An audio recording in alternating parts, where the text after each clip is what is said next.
Hello दोस्तों, नमस्कार। तो कैसे हैं आप लोग? उम्मीद करते हैं अच्छे होंगे। मैं एक बार फिर से आप लोगों का लर्न विथ अजित में स्वागत करता हूं। आप लोगों के लिए 50 बहुत ही बेहतरीन क्वेश्चन का सीरीज लाया हूं, जिसे देखने के बाद और बनाने के बाद आप में काफ़ी ज़्यादा कॉन्फिडेंस लेवल बढ़ जाएगी। और यदि मेरे ऑडियो वीडियो में कुछ त्रुटियां हों तो प्लीज़ नीचे कमेंट बॉक्स में अपना राय ज़रूर दें, ताकि मैं सुधारने का कोशिश करूं। बाकी मैंने अपने लेवल से क्वेश्चन को बहुत ही मॉडरेट रखा है। बाकी आप पे डिपेंड करता है, आपको इजी लगता है या हार्ड लगता है, आपकी तैयारी किस प्रकार है। यहाँ पे सभी तरह के पता चल जाएंगे। तो ये बहुत ही इंपॉर्टेंट होने वाला है। सारे ही डिफेंस लाइन की आप जितने भी तरह की एग्ज़ाम देंगे उसमें बिहार एसएससी CGL 4 हो या आने वाली कोई भी एग्ज़ाम हो, उसके लिए। तो आइए बिना आपका टाइम वेस्ट किए हुए शुरू करते हैं। क्वेश्चन नंबर पहला क्या कह रहा है? निम्न में से किस हड़प्पा स्थल से चावल की खेती का प्रमाण प्राप्त हुआ था? तो हड़प्पा सभ्यता के से क्वेश्चन दिया गया है कि हड़प्पा में चावल की खेती का प्रमाण कहाँ से प्राप्त किया गया है। तो दोस्तों, हम लोग जानते हैं कि चावल की खेती का प्रमाण जो है लोथल से प्राप्त किया गया है। इसको थोड़ा सा और बढ़ा ले लेते हैं ताकि आप लोगों को बेहतरीन दिखे। तो इसका ऑप्शन नंबर बी बिल्कुल ही सही हो जाएगा, लोथल इसका सही आंसर हो जाएगा। चावल का प्रमाण जो हमें मिला था दोस्तों, लोथल से ही मिला था। लोथल जो कि वर्तमान में गुजरात में पड़ता है, और लोथल भगवा नदी के किनारे था उस समय। और लोथल से और भी बहुत सारी चीज़ मिला, जैसे कि बंदरगाह वगैरह भी मिला है। ऑप्शन नंबर ए में बनवाली जो है, बनवाली वर्तमान में हरियाणा में पड़ता है, जहाँ से हम लोग बहुत ही बेहतरीन जल निकासी के बारे में मिला था, जो हम लोग पढ़ते हैं। और कालीबंगा का अर्थ काली चूड़ी होता है, जहाँ से जुते हुए खेत के भी निशान मिले थे। और कालीबंगा वर्तमान में राजस्थान में पड़ता है। और चनहुदड़ो दोस्तों, जो कि वर्तमान में पाकिस्तान में पड़ता है। और चनहुदड़ो से जो है, चनहुदड़ो एकमात्र ऐसा शहर था, शहर नहीं था जो दोस्तों, मतलब कि एकमात्र ग्रामीण स्थल था। एक ऐसा स्थल चनहुदड़ो था जो एकमात्र ग्रामीण स्थल था। तो चारों ऑप्शन को आप ध्यान से सुने होंगे, तो मैंने चारों के बारे में कुछ ना कुछ बता दिया। आइए देखते हैं क्वेश्चन नंबर 2 क्या कहता है। जैन धर्म के दूसरे तीर्थकर कौन थे? हमसे जैन धर्म के दूसरे तीर्थकर के बारे में पूछा गया। तो आप लोग जानते हैं ऋषभ देव जो थे प्रथम थे। अजितनाथ जो थे दूसरे धर्म के थे। सॉरी, दूसरे धर्म के नहीं, दूसरे तीर्थकर थे अजितनाथ। और तीसरे कर्म के थे संभवनाथ। और चौथे कर्म के थे सुमितनाथ।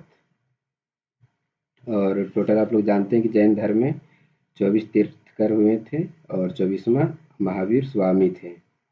अजितनाथ का चिन्ह के, यदि प्रतीक चिन्ह को देखा जाए तो प्रतीक चिन्ह अजितनाथ का हाथी हुआ करता था। आइए हम लोग क्वेश्चन नंबर 3 देखते हैं।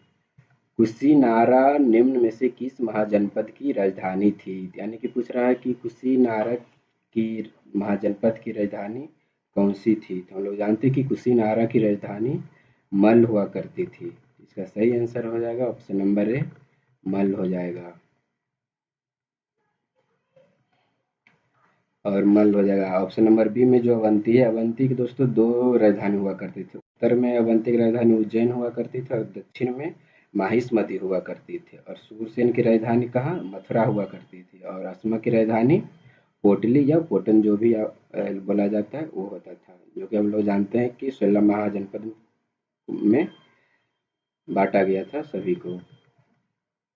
आगे देखते हैं 4 नंबर क्वेश्चन क्या कहता है कि सीरिया के शासक एंटियोकस प्रथम ने अपने दूत डायमेकस को किसके दरबार में भेजा था? तो सीरिया का शासक जो एंटियोकस प्रथम था, वह दूत का नाम था डायमेकस। तो डायमेकस किसके दरबार में आया था?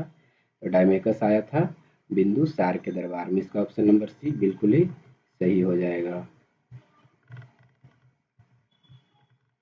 आइए देखते हैं। और बाकी आप बिंदुसार के बारे में जानते होंगे दोस्तों कि बिंदुसार मौर्य वंश का ही शासक था। और मौर्य वंश की स्थापना चंद्रगुप्त मौर्य ने किया था। तो प्रथम बार चंद्रगुप्त मौर्य बैठे थे, उसके बाद बिंदुसार आया था, उसके बाद अशोक आया था। और अजातशत्रु दोस्तों हर्यक वंश का दूसरा शासक था। हर्यक वंश का संस्थापक आपका बिंबिसार था। आइए देखते हैं क्वेश्चन नंबर 5 क्या कहता है। क्रीतानुरजियम के रचयिता कौन है? तो क्रीता जूर्नियम के रचयिता कौन हो जाएंगे? भारवी हो जाएगा। ऑप्शन नंबर बी इसका सही आंसर हो जाएगा। इसका सही आंसर हो जाएगा भारवी। तो भारवी किसके दरबार में रहते थे दोस्तों? तो भारवी जो है पल्लव वंश के शासक सिंह विष्णु के दरबार में रहते थे। आइए देखते हैं हम लोग क्वेश्चन नंबर 6। क्वेश्चन नंबर 6 एक कथन है। क्या कहा गया है कि मेरी सीमा क्षेत्र में 100 करोड़ भी पूरी तरह से मेरी आज्ञा के अधीन नहीं है। यह एक कथन है जो कि अलाउद्दीन जो है किससे कह रहा है? यह अलाउद्दीन खिलजी जो है दिल्ली सल्तनत का शासक, यह शिकायत कर रहा है किसी से। तो किससे यह शिकायत कर रहा है? तो इस तरह का क्वेश्चन दोस्तों बहुत ही लेवल के क्वेश्चन में आता है, तो आप लोग कुछ इस तरह भी क्वेश्चन ध्यान में रखिएगा। इसका सही आंसर हो जाएगा गाजी मुगी सुद्दीन। ये सब क्वेश्चन आपको कभी कभी देखने को मिलेगा, लेकिन यदि आपको मेरिट बनाने का काम आएगा तो यही सब एक दो क्वेश्चन से आपका मेरिट बनेगा। बाकी तो नॉर्मल क्वेश्चन दोस्तों आजकल सभी जानते हैं, आप लोग जानते ही होंगे। क्वेश्चन नंबर 7 है मुगल बादशाह अकबर ने किसे जरी कलम की उपाधि दी थी? तो किसे जरी कलम की उपाधि दिया गया था? हम लोग जानते हैं कि जरी कलम की उपाधि मोहम्मद हुसैन कश्मीरी को दिया गया था। इसमें चारों के चारों जो है दोस्तों सभी क्या थे? चित्रकार थे। बहुत ही प्रसिद्ध चित्रकार थे, अकबर के दरबार में रहते थे। तो अकबर जो है मोहम्मद हुसैन कश्मीरी को जरी कलम की उपाधि दिया था। और अब्दुल समद को क्या चीज की उपाधि दिया था? सिरी कलम की उपाधि। तो ये दोनों में कंफ्यूज नहीं हुआ था। अब्दुल समद आएगा तो अब्दुल समद को सिरी कलम की उपाधि दिया था, और जरी कलम की उपाधि मोहम्मद हुसैन कश्मीरी को दिया गया था। बाकी दसावन और बसावन भी दोनों अकबर के दरबारी चित्रकारी थे, बहुत ही प्रसिद्ध थे। दारा शिकोह एवं औरंगजेब के बीच सामुमगढ़ का युद्ध कब हुआ था? तो उत्तराधिकारी का युद्ध के तौर पे सामुमगढ़ का भी युद्ध हुआ था। सामुमगढ़ का युद्ध हुआ था 29 मई 1658 को। ध्यान रखिएगा, सिर्फ मई 1658 को हुआ था उत्तराधिकारी का युद्ध, यानी कि सामुमगढ़ का युद्ध हुआ था, जिसमें कि दारा शिकोह की हार हुई थी और औरंगजेब जीत गया था। ये दोनों जो है शाहजहां का पुत्र था, जिसमें दारा शिकोह बहुत ही विद्वान व्यक्ति के तौर पे था। आइए देखते हैं क्वेश्चन नंबर 9। रिचर्ड स्ट्रेजी की अध्यक्षता में एक अकाल आयोग की स्थापना की गई थी। रिचर्ड स्ट्रेजी की अध्यक्षता में एक अकाल आयोग की स्थापना किया गया था। तो पहले देखते हैं कि रिचर्ड स्ट्रेजी अकाल आयोग का गठन कब किया गया था? तो अकाल आयोग का इसके समय में गठन किया गया था 1878 में। तो 1878 में कौन सा वायसराय आ जाएगा? तो 1878 में लीटन आ जाएगा, क्योंकि लीटन का ही कार्यकाल था 1876 से 1880 तक। जितने भी इसमें ऑप्शन में है दोस्तों देखिएगा तो सभी का 4 4 साल का कार्यकाल रहा है। जैसे कि नॉर्थब्रुक के बारे में देखिएगा तो नॉर्थब्रुक का कार्यकाल रहा था 1872 से 76 तक। तो उसके बाद 1876 से 80 लीटन आ गया था।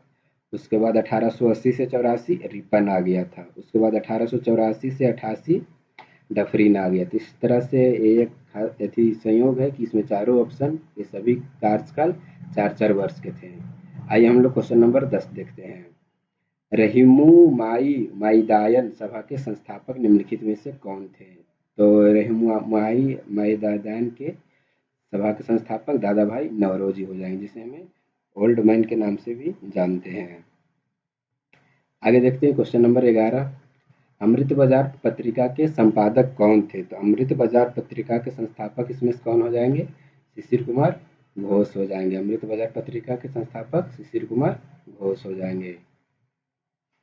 दोस्तों इसमें बहुत ही अच्छे अच्छे लेवल का क्वेश्चन है। आप यदि ध्यान से देखिएगा, ध्यान से मेरी बातों को सुनिएगा तो आपको ज़रूर ही अच्छा लगेगा दोस्तों। और अच्छा लगेगा दोस्तों तो प्लीज़ आपसे रिक्वेस्ट है कि सब्सक्राइब जरूर कीजिएगा। क्वेश्चन नंबर 12 देखते हैं क्या कह रहा है कि अंतर कौन सा ग्रह अंतर्ग्रह कहलाता है? अंतर्ग्रह दोस्तों जो एक होता है अंतर्ग्रह, 4 होते हैं और 4 बाह्य ग्रह होते हैं टोटल। जैसे कि बुध शुक्र पृथ्वी मंगल, ये सब अंतर्ग्रह में आते हैं, और जो बाह्य ग्रह में आते हैं वो सब आ जाते हैं जुपिटर सैटर्न यूरेनस नेपच्यून ये सब। तो दो तो इसमें उस तरह से देखिएगा तो ऑप्शन से लेकर तो इसमें तो बुध और शुक्र ही आ रहा है अंतर्ग्रह में। बुध और शुक्र ही आ रहा है अंतर्ग्रह में। और आगे देखिएगा अंतःग्रह में आ रहा है, कौन सा ग्रह अंतःग्रह? तो पृथ्वी, मंगल। इसमें से क्वेश्चन नहीं होना चाहिए था दोस्तों। अंतःग्रह और बाह्य ग्रह, ठीक तो बता रहे हैं। तो दोस्तों यहाँ पे कुछ त्रुटियां हैं, तो इसका यदि यहाँ पे यदि नहीं रहेगा तो इसका सही आंसर हो जाएगा डी। कौन सा अंतःग्रह में नहीं आता है? तो इसमें बुध, शुक्र, पृथ्वी, मंगल जो है तो अंतःग्रह में आता है, लेकिन बृहस्पति ये सब जो है बाह्य ग्रह में आता है। तो इसका ये लेकिन ऑप्शन में मैच नहीं कर रहा है, तो इसका सही आंसर डी होना चाहिए। यहाँ पे क्वेश्चन पे नहीं रहेगा तो हो जाएगा। देख लीजिएगा आप लोग, थोड़ा सा पता नहीं इसमें मिस्टेक हो गया था। आगे 13 नंबर देखिएगा, समानता अपसौर की स्थिति क्या होती है? तो अपसौर की स्थिति क्या होती है? अपसौर जो होती है जब सूर्य पृथ्वी से दूरी चल जाती है तो उसे अपसौर कहते हैं। तो अपसौर की घटना 4 जुलाई को होती है, और जब सूर्य पृथ्वी के नज़दीक आ जाती है तो उसे उपसौर कहते हैं। और उपसौर की घटना कब होती है? 3 जनवरी को। 3 जनवरी को उपसौर की घटना होती है, और अपसौर की घटना 4 जुलाई को होती है। आइए क्वेश्चन नंबर 14 देखते हैं। एम्बीफोलाइट निम्न में से किसके रूपांतरण से बनी सेल है? तो एम्बीफोलाइट किसके रूपांतरण से बनी सेल है? तो इसका सही आंसर बेसाल्ट हो जाएगा। थोड़ा हम लोग जल्दी जल्दी करने का कोशिश करेंगे ताकि आप लोगों का टाइम ज़्यादा वेस्ट ना हो। सिर्फ क्वेश्चन आंसर पढ़िए और आगे बढ़िए। पलायक किसके द्वारा निर्मित निश्चेतात्मक स्थल रूप है? तो पलायक किसके द्वारा निश्चेतात्मक रूप हो जाएगा? तो ये पवन के द्वारा हो जाएगा। इसका सही आंसर हो जाएगा पवन। आगे हम लोग 16 नंबर क्वेश्चन देखते हैं। 16 क्या कह रहा है? निम्नलिखित कौन सा प्रायद्वीपों का प्रायद्वीप कहा जाता है? तो प्रायद्वीपों का प्रायद्वीप किसे कहते हैं हम लोग? तो यूरोप को प्रायद्वीपों का प्रायद्वीप कहते हैं। आइए क्वेश्चन नंबर 17 देखते हैं। निम्नलिखित में से कौन सा भारत का जुड़वा शहर नहीं है? भारत का जुड़वा शहर नहीं है जो पूछ रहा है। तो कटक और भुवनेश्वर, हाँ कटक और भुवनेश्वर तो है ही। अहमदाबाद, गांधीनगर है, और हुबली और धारवाड़ भी है। तो इसका सही आंसर हो जाएगा त्रिशूर और तिरुवल्ला। त्रिशूर और तिरुवल्ला जो है जुड़वा शहर के रूप में नहीं आता है। आगे हम लोग देखते हैं क्वेश्चन नंबर 18। विक्टोरिया जलप्रपात किस नदी पर स्थित है? तो विक्टोरिया जलप्रपात जो है जाम्बेजी नदी पर स्थित है। विक्टोरिया जलप्रपात किस नदी पर स्थित है दोस्तों? जाम्बेजी नदी पर। विक्टोरिया जलप्रपात जो है जाम्बिया और जिम्बाब्वे की सीमा पर स्थित है। आइए देखते हैं क्वेश्चन नंबर 19। ओजोन परत कहाँ पाई जाती है? तो ओजोन परत समताप मंडल में पाई जाती है। हम लोग जानते हैं कि दोस्तों कि हमारे वायुमंडल में 5 प्रकार के मंडल पाए जाते हैं। यदि नीचे नीचे से यदि क्रम से बताएं तो नीचे से क्रम में हो जाएगा शुभ मंडल, समताप मंडल, मध्य मंडल, आयन मंडल, और एक पांचवा हो जाएगा बहिर्मंडल। इस तरह से 5 मंडल रहता है। आगे देखते हैं 20। सौर मंडल में ग्रहों के क्रम मंगल और शनि के बीच कौन सा ग्रह आता है? तो दोस्तों देखिएगा, यदि ग्रहों के क्रम में सूर्य से बढ़ती दूरी के क्रम में, तो मंगल और शनि के बीच में आपको मिल जाएगा बृहस्पति, जिसको जुपिटर भी बोलते हैं। तो देखिएगा दोस्तों, आप लोग जरूर याद रख लीजिए सूर्य से बढ़ते दूरी के क्रम में कौन कौन सा आता है। इस तरह से क्वेश्चन आजकल बहुत पूछा जा रहा है। 21 नंबर देखते हैं। किस वर्ग के जंतु समतापी होते हैं? तो समतापी यानी कि जिसमें समतापी होती है, यानी समान ताप होते हैं उसके ब्लड में, तो पक्षी हो जाता है। इसका सही आंसर हो जाएगा पक्षी। आगे हम लोग देखते हैं 22 नंबर क्वेश्चन क्या कहता है? केंचुए श्वसन करते हैं। केंचुए श्वसन किसके द्वारा करते हैं? तो केंचुए श्वसन जो करते हैं त्वचा के द्वारा करते हैं। किसके द्वारा करते हैं? त्वचा के द्वारा करते हैं। 23 नंबर क्वेश्चन देखते हैं। निम्नलिखित में कौन सा एक कोशिकीय जीव नहीं है? एक कोशिकीय नहीं है यानी कि बहुकोशिकीय के बारे में बोल रहे थे। हम लोग जानते हैं पेरामीशियम, कवक, जीवाणु सब एक कोशिकीय होता है, लेकिन क्लेमिडोमोनास जो होता है बहुकोशिकीय होता है। तो इस तरह से इसका आंसर बी हो जाएगा। आगे 24 नंबर क्वेश्चन देखते हैं। पादपों में कोशिका भित्ति किसकी बनी होती है? तो पादपों में कोशिका भित्ति किसकी बनी होती है दोस्तों? तो सेलुलोज की बनी होती है। इस तरह से इसका सही आंसर सी हो जाएगा। आगे 25 नंबर हम लोग क्वेश्चन देखते हैं। पारा तापमापी ताप मापन की सीमा क्या है? तो पारा तापमापी ताप की सीमा क्या हो जाएगी? तो इसमें जो न्यूनतम ताप होती है, न्यूनतम तापमान -39 डिग्री सेल्सियस होती है, और अधिकतम ताप जो होती है 350 डिग्री सेल्सियस होती है। तो इस तरह से इसका सही आंसर ए हो जाएगा। आगे देखते हैं हम लोग क्वेश्चन नंबर 26। पेलाग्रा रोग किस विटामिन के कमी के कारण होता है? तो पेलाग्रा रोग जो है नियासिन की कमी से होता है। नियासिन को विटामिन B3 भी कहते हैं, यानी कि विटामिन B3 का रासायनिक नाम ही नियासिन होता है। और विटामिन B2 का रासायनिक नाम क्या होता है? राइबोफ्लोविन होता है। विटामिन B1 का रासायनिक नाम थायमिन होता है। और विटामिन डी का रासायनिक नाम कैल्सीफेरॉल होता है। आगे हम लोग देखते हैं क्वेश्चन नंबर 27 क्या कहता है? प्रकाश का रंग निर्धारित होता है, यानी कि प्रकाश का रंग कौन निर्धारित करता है? तो प्रकाश का रंग कहाँ से निर्धारित किया जाता है? तो तरंग दैर्ध्य से निर्धारित किया जाता है। दोस्तों बहुत ही अच्छा क्वेश्चन है इसमें। यदि आप लोगों को अच्छा लग रहा हो तो जरूर लाइक कीजिएगा, सब्सक्राइब करना तो बिल्कुल भी मत भूलिएगा। 28वें विद्युत धारिता का एसआई मात्रक क्या है? तो विद्युत धारिता का एसआई मात्रक हो जाएगा क्या? फैराडे हो जाएगा। विद्युत धारिता का एसआई मात्रक फैराडे हो जाएगा। एम्पियर जो होता है दोस्तों विद्युत धारिता में विद्युत धारिता का तो फैराडे हो जाता है, लेकिन विद्युत धारा यदि पूछेगा तो विद्युत धारा का एम्पियर हो जाएगा, जो कि आपका ऑप्शन नंबर ए है। और वोल्ट तो जानते ही होंगे दोस्तों विभवांतर का होता है। और टेस्ला भी चुंबकीय क्षेत्र कैसा मात्रक टेस्ला होता है।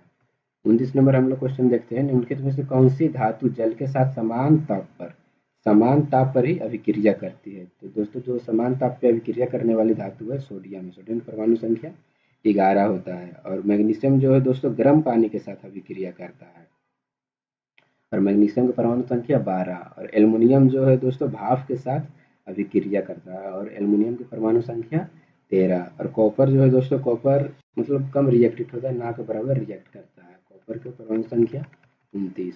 स्वतंत्र रूप से गिर रही किसी वस्तु की गति उदाहरण, यानी जो कोई वस्तु यदि स्वतंत्र रूप से गिर रही है तो किसका उदाहरण उसमें क्या रहेगा? तो उसमें एक समान त्वरण रहेगा। उसमें क्या रहेगा दोस्तों? एक समान त्वरण। इसका ऑप्शन नंबर सी बिल्कुल ही सही हो जाएगा।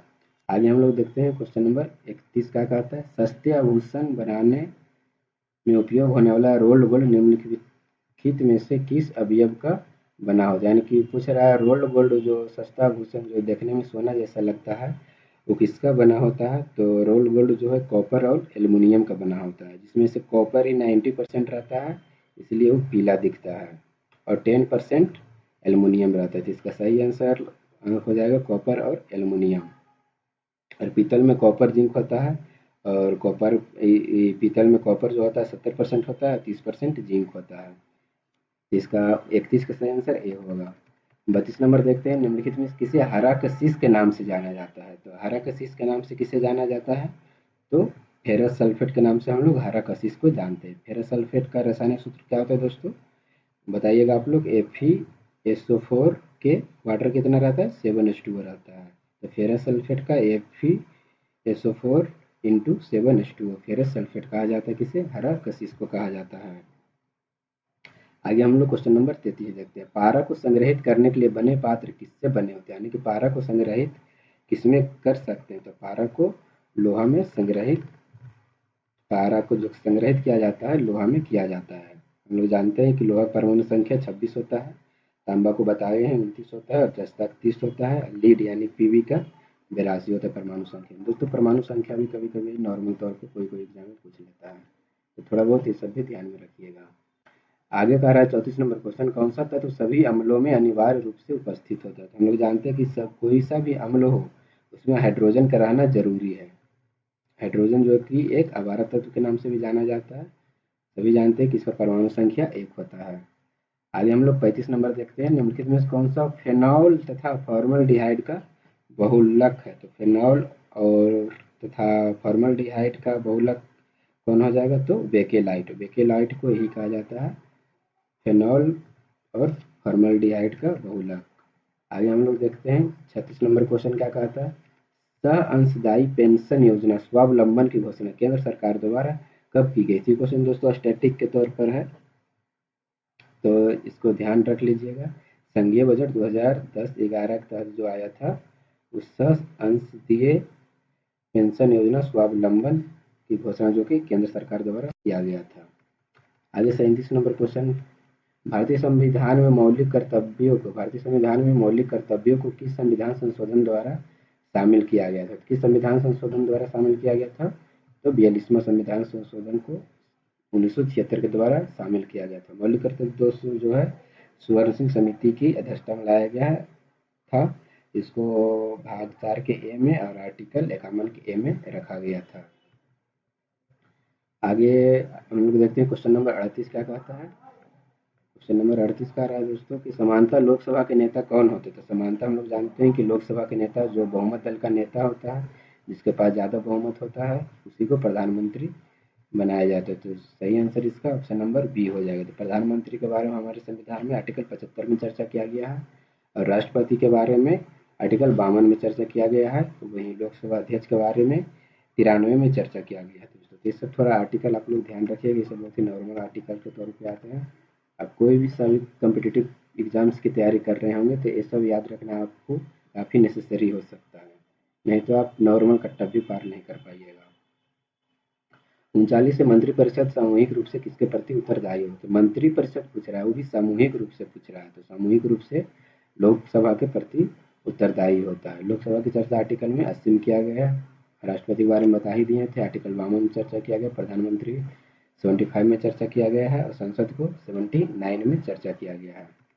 आगे हम लोग देखते हैं 40 नंबर क्वेश्चन। 40 नंबर क्वेश्चन क्या कह रहा है कि निम्नलिखित में से किसी भौगोलिक क्षेत्र को अनुसूचित क्षेत्र घोषित करने का संवैधानिक अधिकार है? तो किसे संवैधानिक अधिकार हो जाता है दोस्तों? किसी भी क्षेत्र को संवैधानिक अधिकार घोषित करने का। तो इसका सही आंसर हो जाएगा राष्ट्रपति।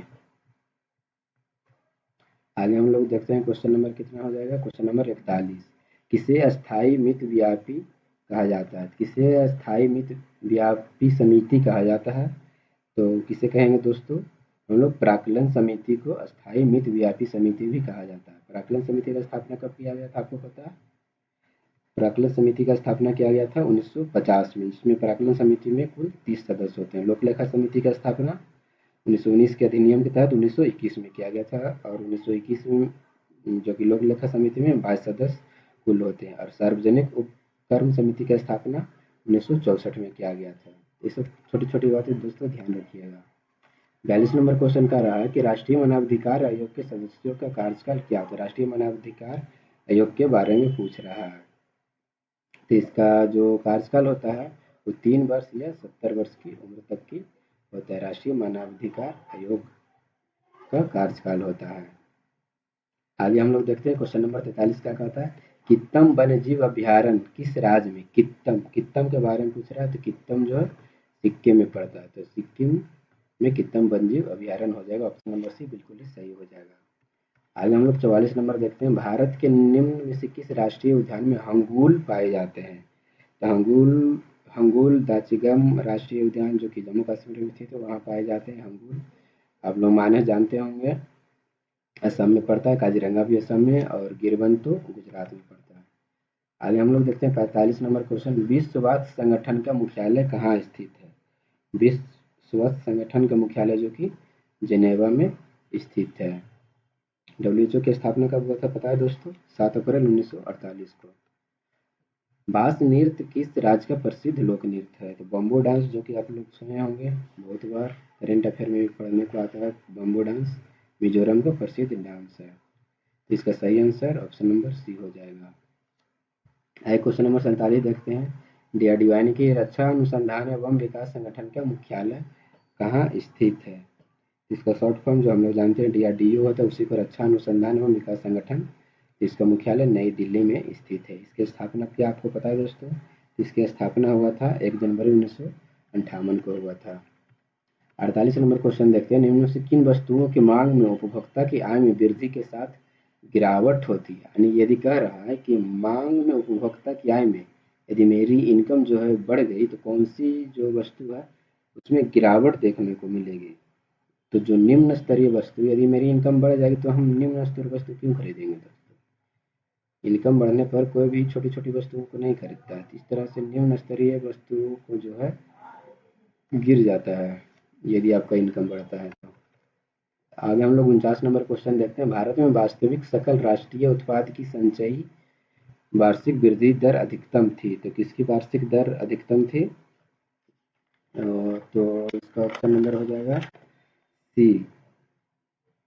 आठवीं पंचवर्ष नहीं, इसी में तो छठी आठवीं पंचवर्षीय योजना हो जाएगी दोस्तों, मतलब पढ़ने में थोड़ा सा दिक्कत हो गया। इसका सही आंसर आठवीं पंचवर्षीय योजना हो जाएगा, ऑप्शन नंबर ए हो जाएगा। आठवीं पंचवर्षीय योजना का कार्यकाल आप लोगों को पता होना चाहिए। आठवीं पंचवर्षीय योजना आया था 1992 से 97 में के बीच आया था। सातवीं पंचवर्षीय योजना आया था 1985 से 90 के बीच में, और 90 से 92 दूसरा जो कि आया था वार्षिक योजना रह गया था, इसीलिए आठवीं पंचवर्षीय योजना 1992 से 97 आया था। छठी पंचवर्षीय योजना दोस्तों 1980 से 85 के बीच में आया था। और पांचवी पंचवर्षीय योजना जो आया था 1974 से 1979 के तक के लिए आया था, लेकिन 4 वर्ष तक की ही रहा था पांचवी पंचवर्षीय योजना। बीच में फिर रोलिंग प्लान आ गया था 78 से 80 के बीच में। आइए हम लोग देखते हैं लास्ट क्वेश्चन ना दोस्तों। प्लीज़ एक भाई समझ के, दोस्त समझ के शेयर कर दीजिएगा अपने जान पहचान दोस्तों को, मित्र। सब्सक्राइब करने बोलिएगा, आप भी ज़रूर कीजिएगा। किसी वस्तु का अधिकतम भार होता है, कहाँ पे किसी वस्तु का अधिकतम भार होगा? तो पृथ्वी के ध्रुवों पर। पृथ्वी का जो ध्रुव है दोस्तों, वहाँ पे किसी भी वस्तु का अधिकतम भार होगा। और अधिकतम जब पृथ्वी के ध्रुव पर हो जाएगा तो विषुवत रेखा पर कम होगा, और पृथ्वी के केंद्र पर तो वस्तु 0 हो जाएगा। तो दोस्तों अगर किसी भी प्रकार का त्रुटि या किसी क्वेश्चन का आपको डाउट लग रहा होगा कि मैंने कोई क्वेश्चन गलत बता दिया, इसका आंसर ए होना चाहिए, ए होना चाहिए, तो प्लीज़ दोस्तों कमेंट ज़रूर कीजिएगा, ताकि मैं डेली कुछ ना कुछ नया नया कोशिश करता हूँ, सुधारने का कोशिश करता हूँ। और ये भी कोशिश करता हूँ कि मुझसे जो भी किसी का यदि हेल्प हो जाए तो उसके लिए बहुत ही बेहतरीन हो पाएगा। तो दोस्तों मिलते हैं फिर अगले वीडियो में। तब तक आप अपना स्टडी लगातार बनाए रखिए, स्वास्थ्य पे ध्यान दीजिए। Thank you Mitra.